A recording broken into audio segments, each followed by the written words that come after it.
Good evening, Ramaz and KJ community, and welcome to our second Tuesday night talk. I want to express my personal thanks to the community for your support over this past week and your inquiries about my health. This has been a very difficult week for so many who continue to struggle with the coronavirus, and we all join in wishing them a refuah shlema. We want to thank and acknowledge all of the medical professionals who are fighting the frontline battle of this terrible, terrible moment. Tonight I want to acknowledge some happy occasions in the Ramaz KJ community. Mazal Tov to Emily Kane, our Ramaz second grade teacher who got married earlier today while her students and friends watched her via the Zoom. And to Dasi Rosenkrantz, our middle school music teacher whose son was bar mitzvahed last Friday via Zoom as well. To Julie Blimbaum and Ethan Markovici on the birth and Brit Milah of their son Noah Milton. To Chana and Meir Shubowitz, Rabbi Eli Weinstock and Naama Weinstock's sister and brother-in-law, on the bris of their son earlier today, Yaakov Zev. To Carly Scheinberg on her engagement to Daniel Jarrett.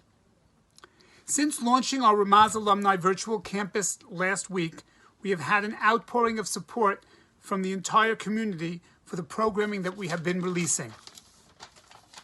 Tonight, we are happy to have Rabbi Chaim Sterinmetz, the senior rabbi of KJ, and someone who inspires us with his Torah and wisdom. Thank you, Rabbi Sterinmetz.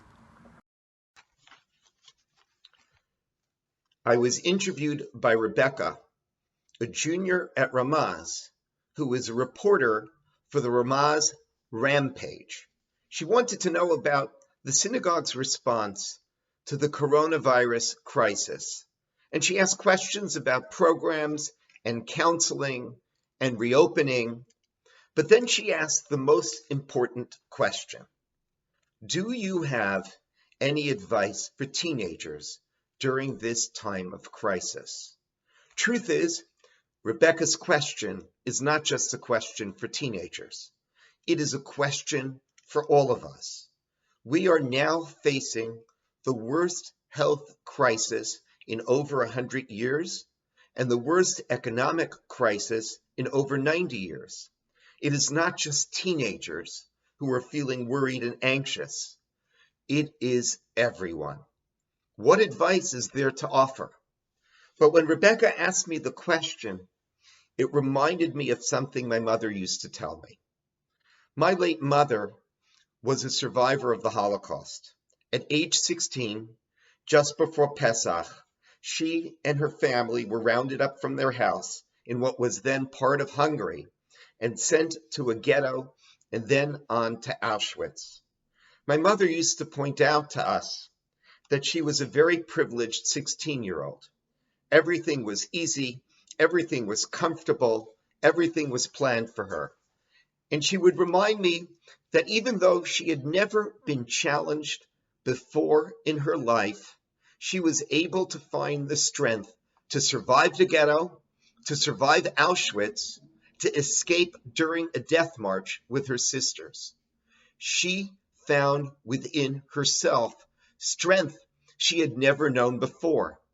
And that is what I told Rebecca. You need to recognize that people become stronger in times of crisis. Don't underestimate your strength. And this idea is actually articulated by Rabbi Samson Raphael Hirsch in his commentary to the Torah. He notes that the Hebrew word for test, nisayon, is similar sounding to the Hebrew word for raising up, nisa. And he says that every test and trial, every time we are challenged, is an opportunity for us to become stronger and to become better. And that potential remains in every challenge. And perhaps one day we will look back at these moments and see them as our finest hour. But I realized that my mother's lesson is actually in many ways the foundation of the Pesach Seder. We very often think that Pesach is a celebration of gratitude, thanking God for the gift of freedom. But it is much more than that. Actually, the Pesach Seder is a classroom of courage. The Seder has taught generations of Jews how to face hardship and adversity. The entire Seder is structured around remembering the difficulties of slavery. The poor man's bread, the bitter herbs, the fact that we are matchil bignut, that we always begin talking about slavery and its bitterness. These all come to remind us that just as we have overcome difficulties in the past, we will do so again in the future. And just as we have been redeemed in the past, we will be redeemed again in the future. This is the foundation of the Seder. And think about this for a moment. The celebration of the Seder takes place on the night of the 15th of Nisan. Our Seder is a commemoration of the first Korban Pesach, the first Passover sacrifice that was offered in Egypt and eaten on this night in Egypt. And the Pesach Seder is supposed to end by midnight because that's when the eating of the Passover sacrifice in Egypt was concluded. And that was the moment that Paro came to let the Jews go free. If you think about it, the Seder actually commemorates the last moments of slavery in Egypt. And one has to wonder, if Pesach is meant to be a celebration of freedom, why are we not celebrating the next morning after the Jews were released from slavery and left Egypt? Why are we celebrating the last moments we're sitting in our homes in Egypt? In fact, at that first Seder in Egypt, the Jews are actually sitting huddled inside. They have their belts on. They're ready to rush out. Their doors are locked, and they are waiting in trepidation. The Jews know that there is a plague outside killing the firstborn. They know that the next morning they are going to leave Egypt and have to defy a great military power that was once their slave masters. On the evening of the first Seder in Egypt, the Jews were facing frightening challenges. And yet that is the precise moment we commemorate each year at our celebration of freedom.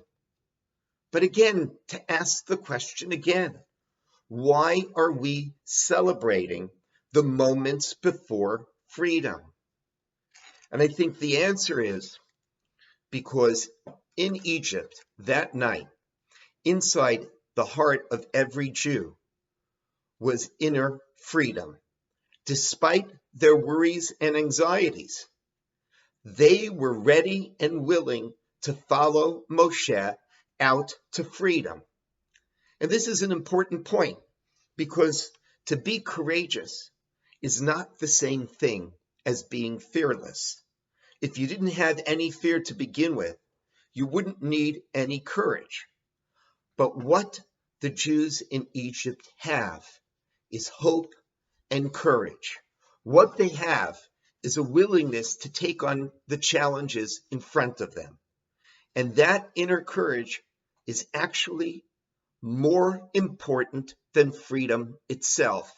One must first be free on the inside. And the soon-to-be free slaves learned the lessons of courage right there at the first Seder. And we continue to learn those lessons every year we sit down at the Seder. And after the destruction of the temple, the Seder actually becomes more important in Judaism. The rabbis instituted more rituals than there were before. They added a great deal of the text to the Haggadah, and they turned the Seder into an unforgettable ritual. And this is done after the destruction of the temple. And why is that so?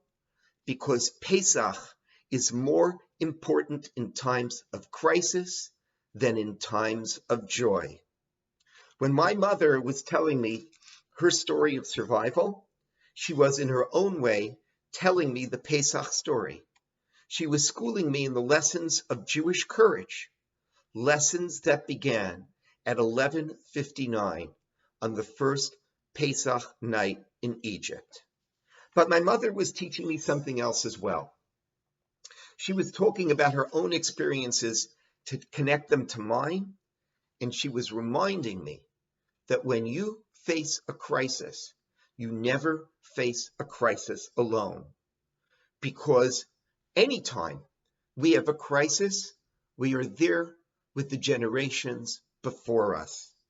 Jews in previous generations have all had their struggles, but through crusades, expulsions, and pogroms, through discrimination and economic deprivation, through wandering and immigration, Jews have found the courage, the resilience, the strength, and determination to overcome.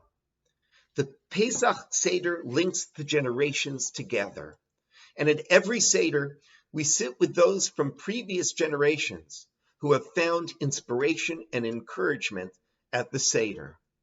And as we face this crisis, this coronavirus crisis, I think about the courageous Jews that sat at Seders before us. I think about the survivors.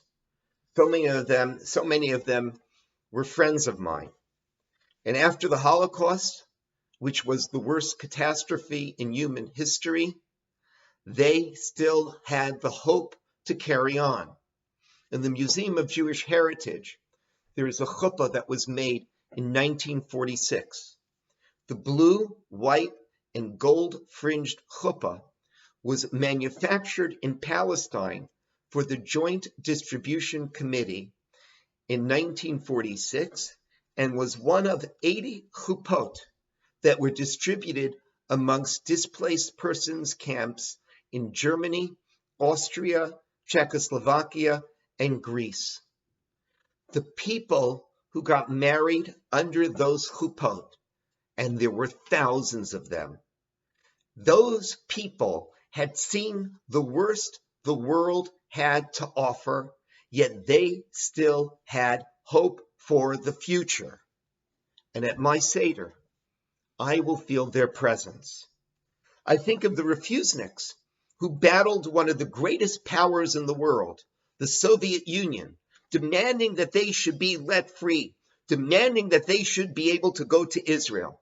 And they did so for 4 decades. I think of Natan Sharansky at his trial on trumped-up charges because the Soviet Union wanted to shut him up and throw him into jail. And here he is, a man who had married his beloved and then been separated from her the day after their marriage, a man who had been fighting the Soviet Union, and at his trial, he's allowed to make a speech at the end. And at the end of the speech, he says this: for more than 2,000 years, the Jewish people, my people, have been dispersed. But wherever they are, wherever Jews are found, every year they have repeated, next year in Jerusalem. Now, when I am further than ever from my people, from Avital, facing many arduous years of imprisonment, I say, turning to my people, my Avital, next year in Jerusalem. Natan did get to Jerusalem 8 years later, and he remains a hero for all of us. And when I say, L'shana haba b'Yerushalayim at my Seder, I'm going to be thinking about Natan Sharansky. I think about the Zionist pioneers and the Israelis. Israelis have endured so much. Wars, intifadas, rocket attacks, and yet there is this incredible strength, this inner strength, something that Professor Dov Waxman has called social resilience. In 2001, during the Intifada, I went on a mission to Israel, and it was actually just after the terrible Sbarro pizzeria bombing. And we went to visit Shaarei Tzedek Hospital, and we went to visit a young woman, a teenager, who was the daughter of a Canadian. I actually was an acquaintance with her father. And the thing I remember about that visit is going to the hospital and talking to her and watching her father interact with her. And she could not smile, not for a moment. And her father was trying desperately to raise her spirits. And I walked away profoundly heartbroken, watching the scene of how this tragedy, this trauma, which had injured this young woman, had also scarred her soul. I came back to Israel on a mission a few years later. It was November 2006. I met her father again. I started to talk to him, and then towards the end of the conversation, I was actually nervous to ask the question. But I turned to him and I said, "How's your daughter, the one that we visited in the hospital?" And he looked at me with a smile on his face, and he said, "Yafa? Yafa's a kala. We were just licking the envelopes for her wedding invitations last night." This is the incredible resilience of Israel. Israel has faced challenges that are far larger than our own, and yet they have shown incredible resilience. And when I have my Seder, I'm going to be thinking about heroic Israelis. So to answer Rebecca's question once again, can we stand up to the coronavirus challenge? The truth is, we've been standing up to the challenge for 3,300 years already. One more note. I know how deeply disappointed so many of us are that we will not be able to have guests at the Seder. But I will have guests, and I urge you to join me in having these types of guests. I'm going to be inviting the heroes of the Soviet Union. I'm going to be inviting the heroes, the Zionist pioneers and the Israeli soldiers, and all of those in Israel who have struggled with all the challenges they have. And I'm going to be inviting Holocaust survivors and my late mother. And I'm going to listen to their stories of courage, resilience, and determination, and they will give me strength. And at my Seder, I will confront the coronavirus crisis with an army of Jewish heroes. Chag Sameach.